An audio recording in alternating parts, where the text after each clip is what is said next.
Hi friends, ഇന്ന് വന്നിരിക്കുന്ന ഒരു വൈറ്റ് ഫോറസ്റ്റ് കേക്കിൻ്റെ റെസിപ്പി ആയിട്ടാണ്.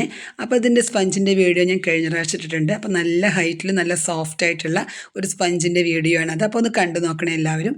അപ്പോൾ നമുക്കിതൊരു 3 ലെയറായിട്ട് കട്ട് ചെയ്തെടുക്കാം. ഇതിന് അത്യാവശ്യം 4 ലെയറിലും കട്ട് ചെയ്തെടുക്കാൻ പറ്റിയൊരു സ്പഞ്ചാണ്. ഞാനിവിടെ 3 ലെയറായിട്ട് കട്ട് ചെയ്തെടുക്കുന്നത്.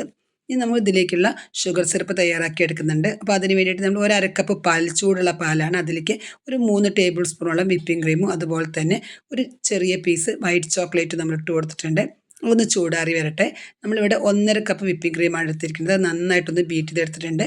ഇനി തയ്യാറാക്കുന്നതിന് വേണ്ടിയിട്ട് നമ്മൾ ഒരു ടേൺ ടേബിളിൻ്റെ മുകളിലേക്ക് ഒരു ബേസ് വെച്ച് കൊടുത്ത് അതിലേക്ക് കുറച്ച് വിപ്പിംഗ് ക്രീമും തേച്ച് കൊടുത്തിട്ടുണ്ട്. ഇനി അതിലേക്ക് ഏറ്റവും മുകളിലത്തെ ലെയറിൽ നമ്മൾ വെച്ച് കൊടുത്തിരിക്കുന്നത്. ഇനി അതിലേക്ക് നന്നായിട്ട് ഷുഗർ സിറപ്പ് ഒഴിച്ച ശേഷം ഇതുപോലെ കുറച്ച് വിപ്പിംഗ് ക്രീമും തേച്ച് കൊടുത്തിട്ടുണ്ട്. ഇനി അതിൻ്റെ മുകളിലേക്ക് കുറച്ച് മിൽക്ക് മെയ്ഡ് ഒഴിച്ച് കൊടുത്തിട്ടുണ്ട്. പിന്നെ കുറച്ച് വലുതാക്കി ഗ്രേറ്റ് ചെയ്ത വൈറ്റ് ചോക്ലേറ്റും പിന്നെ ചെറുതായിട്ട് കട്ട് ചെയ്തും ചേർത്ത് കൊടുത്തിട്ടുണ്ട്. ഇതുപോലെ തന്നെ നമ്മൾ രണ്ടാമത്തെ ലെയറിലും ഇതേപോലെ തന്നെ നമ്മൾ തേച്ച് കൊടുക്കുന്നത് മിൽക്ക് മെയ്ഡും അതുപോലെ തന്നെ വൈറ്റ് ചോക്ലേറ്റ് ചെറിയും കട്ട് ചെയ്ത് തന്നെയാണ്.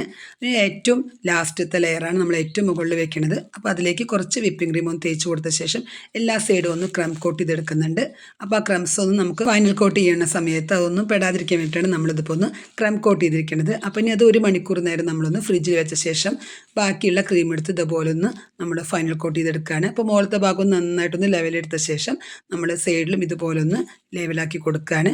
ഇനി അതിനുശേഷം നമ്മൾ ഇതിലേക്ക് കുറച്ച് വൈറ്റ് ചോക്ലേറ്റ് ഒന്ന് ഗ്രേറ്റ് ചെയ്ത് അതിലേക്കൊന്ന് ചേർത്ത് കൊടുക്കുന്നുണ്ട്. അതുപോലെ തന്നെ ഇതുപോലെ തന്നെ ചെറുതായിട്ടൊന്ന് കട്ട് ചെയ്തൊന്ന് ഭംഗിക്ക് വേണ്ടി ചേർത്ത് കൊടുക്കുന്നുണ്ട്. അതുപോലെ മുകളിൽ കുറച്ചൊന്ന് നമ്മൾ ഓയിൽ ബ്രഷ് ചെയ്ത് കൊടുക്കുന്നുണ്ട്.